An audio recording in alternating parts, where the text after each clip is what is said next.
And so what I want to do this morning is give you a little perspective from economics. I spend most of my time speaking and interacting with economists. Right now is the American Economic Association meeting that's going on. I've been to a whole set of other conferences recently.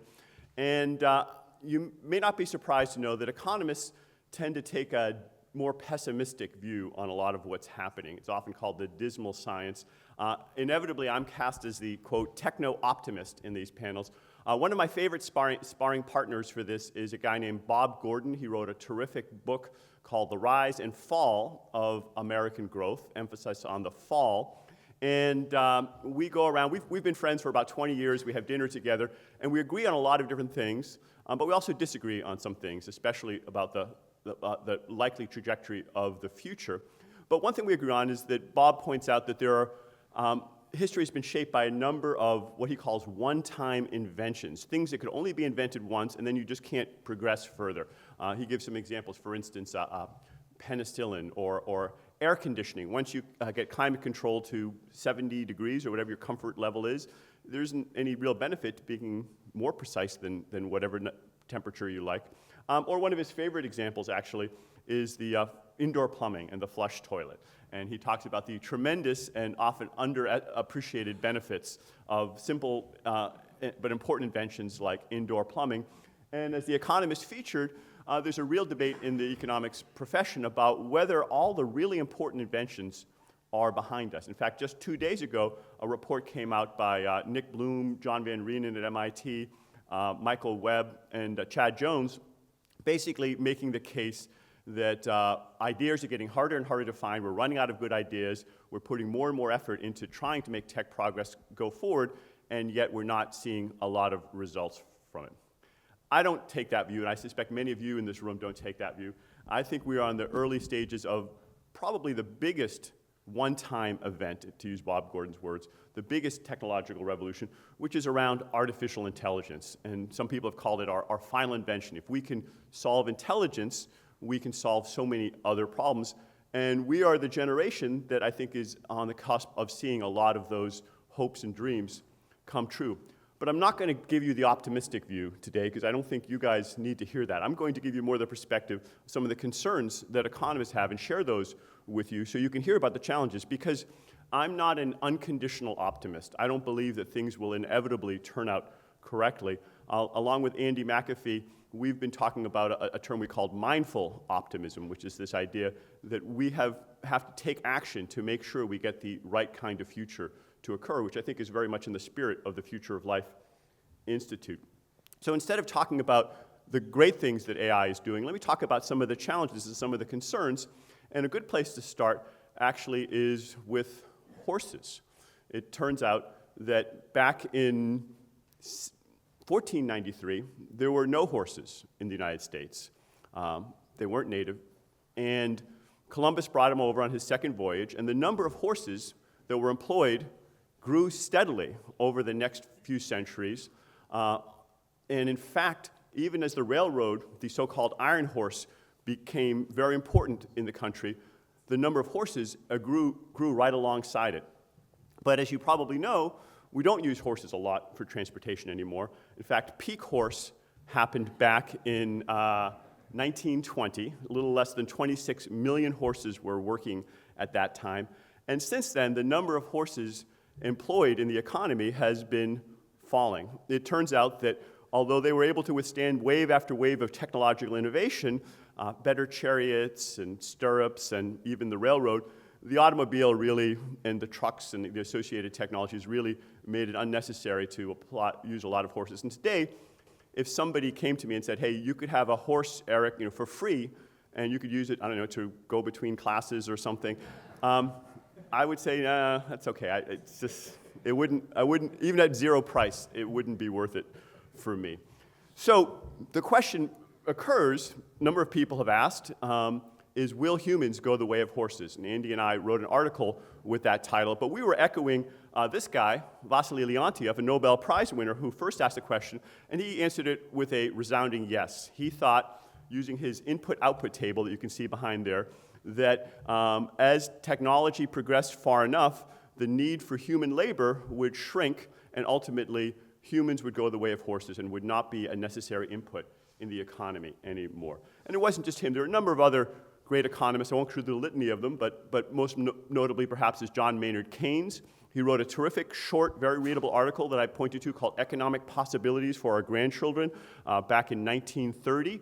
And he predicted what life would be like in 2017 in Asilomar. Well, maybe not the Asilomar part, but in 2017. And he predicted that there would be less need for human labor, that we would get to the point where what he called the economic problem would start becoming solved, i.e. basic goods and services. We could produce enough for everybody. And that was the good news. He also thought that there could be widespread, as he said, technological unemployment as well.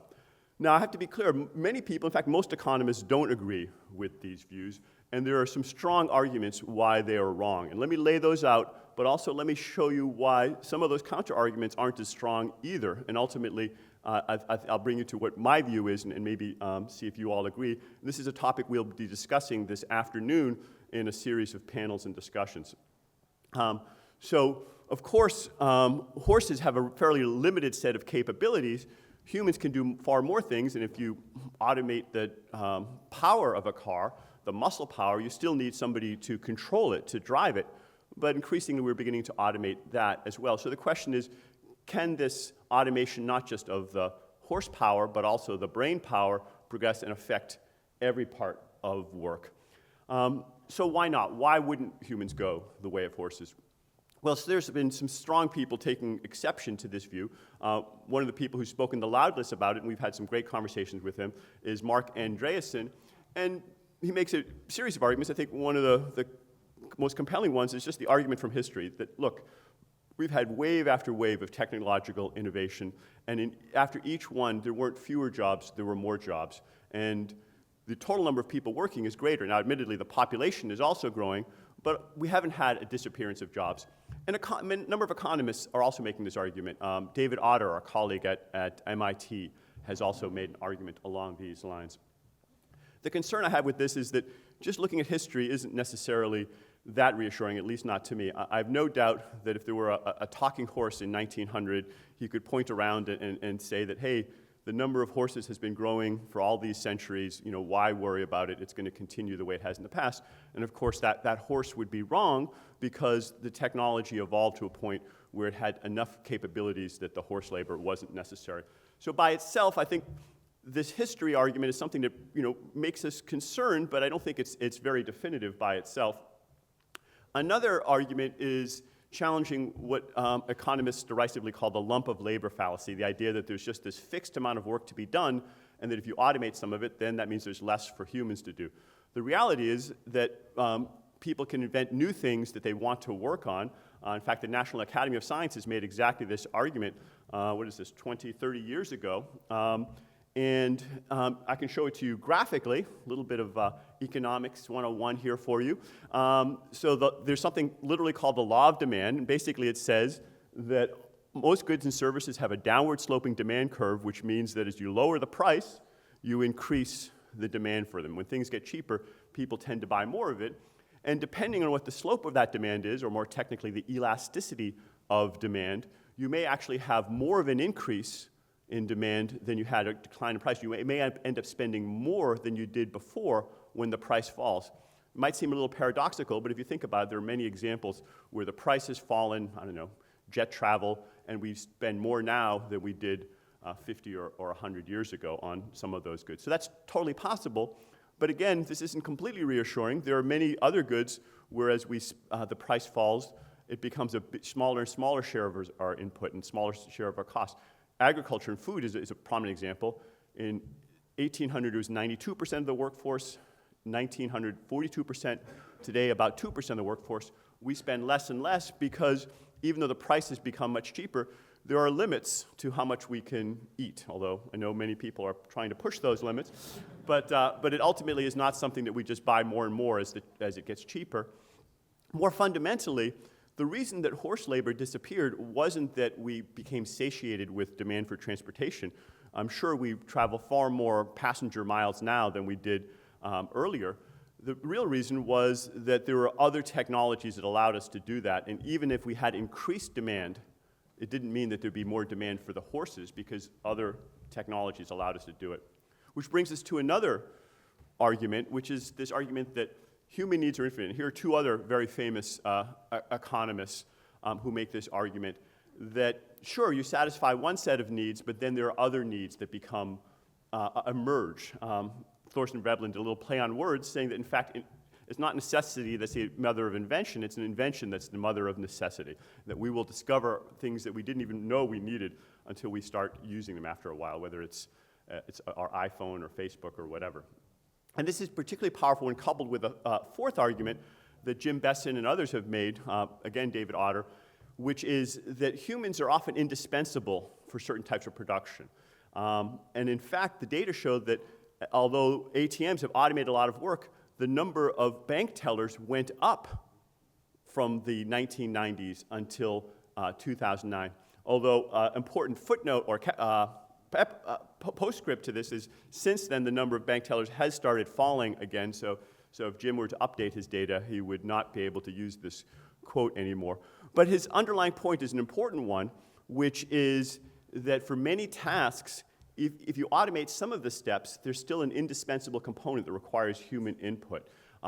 Humans are currently uniquely good at creativity, at unstructured problem solving. Another category is emotional intelligence and interpersonal skills. Many of these jobs require a human touch. A third category is a lot of fine motor skills. Today, machines are not as adept at walking up the stairs or picking up a penny from the sidewalk and doing a lot of fine motor tasks as humans are. So to the extent that a production process can be automated partially but still has a few components that requires humans, making parts of it cheaper actually increases the demand for those humans. Though this technology, in more technical terms, is not a substitute, but a complement for the human labor.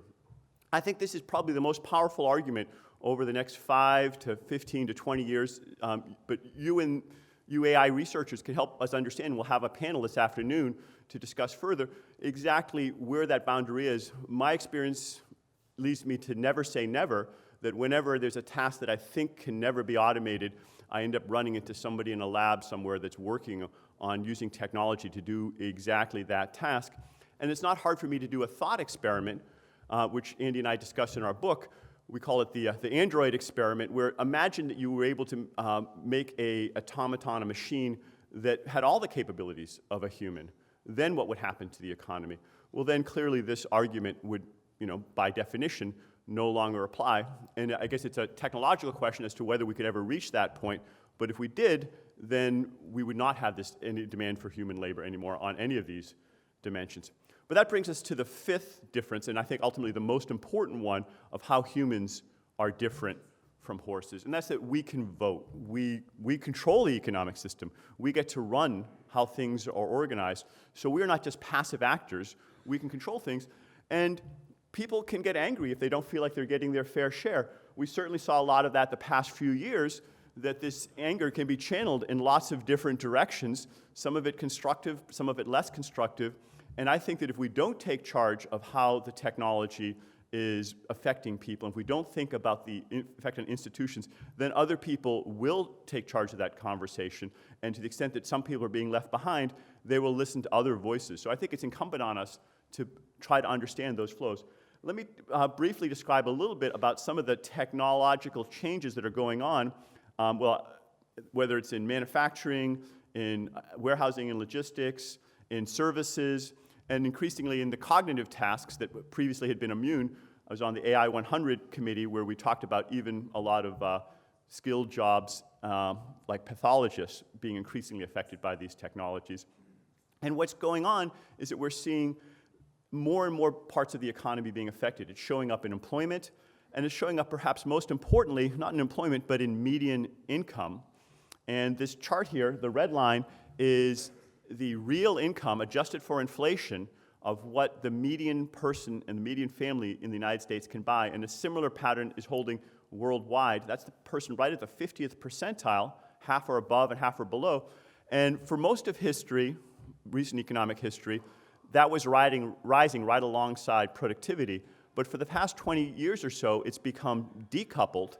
And what we're seeing is that the average person is not keeping up, and that reflects the fact that income has become much more unequal. The total pie is growing, reflected by the top blue line, but more and more of that is going to the top 1% or the top 1% of the 1%, and the median person is being left behind. And that, I think, is a big part of why we're seeing increasing anger in a lot of countries. It's a function of three kinds of biased technical change. The first is skill-biased technical change, that the technology is disproportionately automating tasks done by less skilled workers, and more skilled workers have done relatively better. A second kind of biased technical change is what we call capital biased technical change.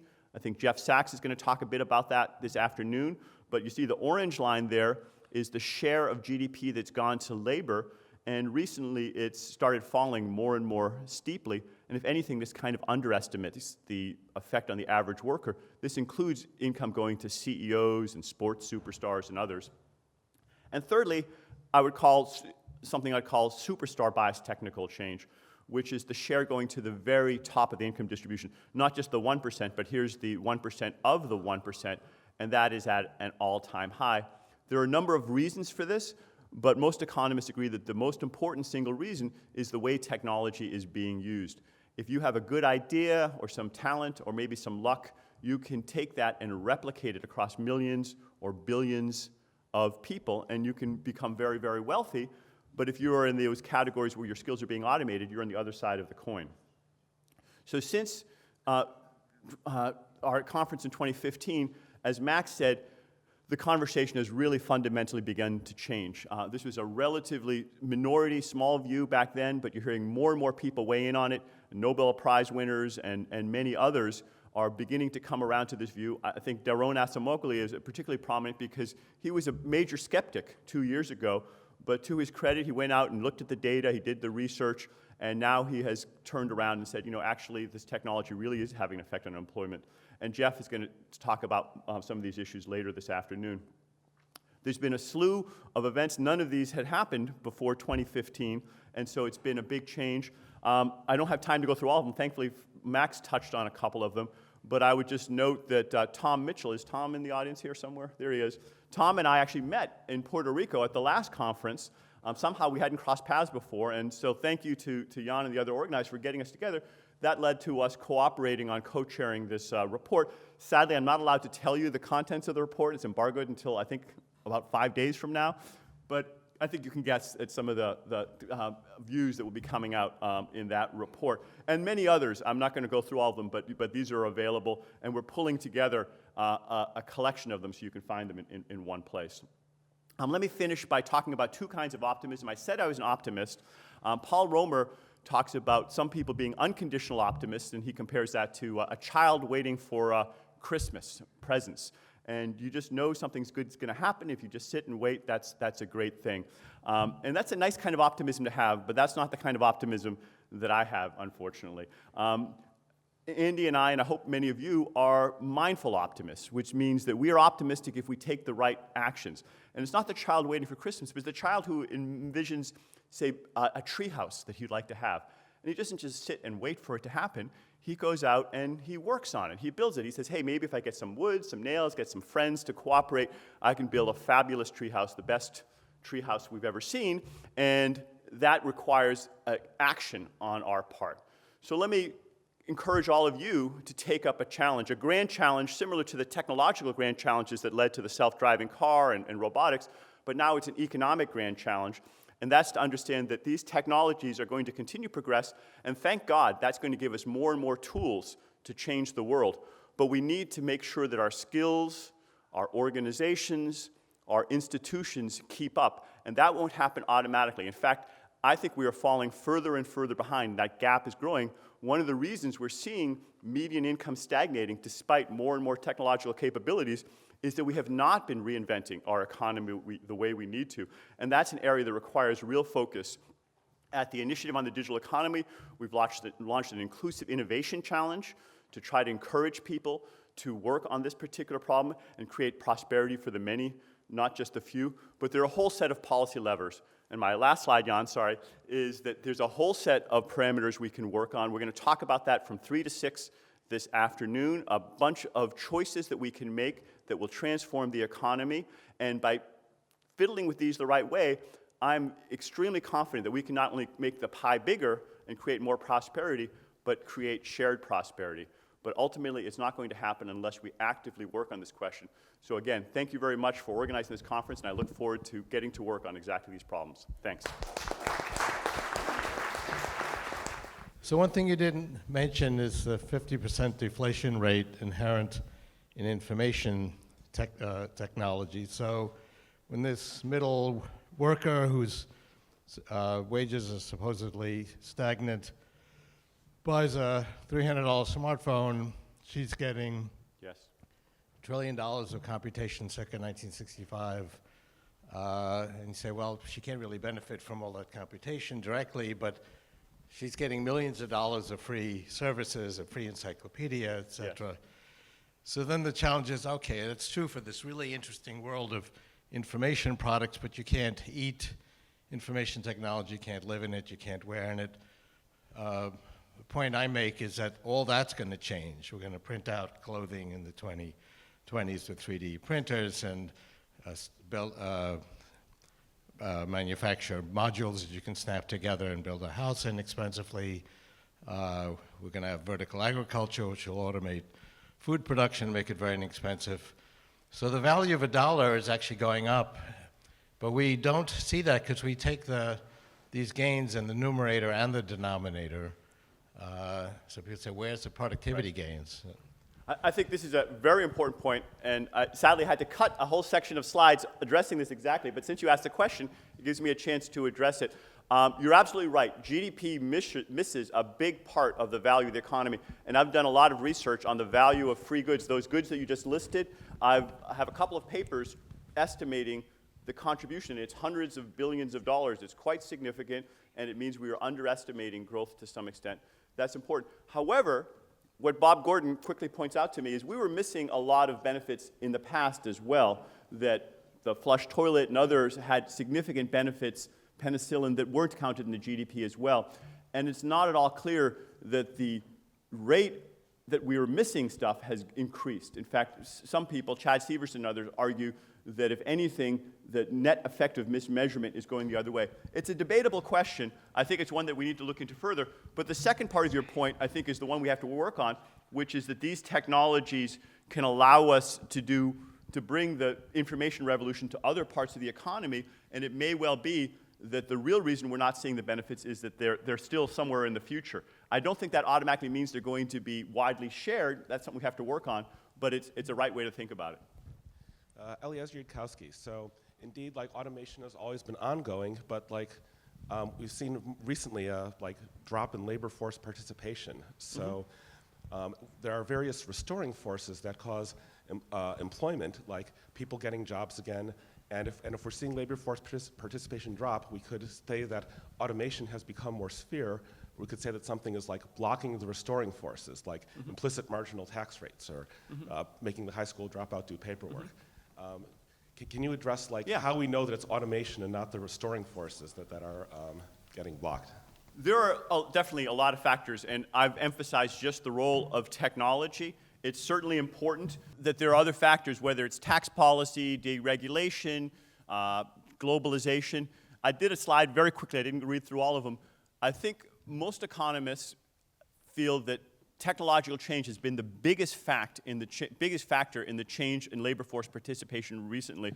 But I do think if we change some of those other policies, we can lean against the wind, and instead of exacerbating that, we can mitigate it and even perhaps reverse it. There are a whole set of factors at work, but the role of technology, Larry Katz had a quote up there, was far bigger than trade, deregulation, or any of the other factors involved.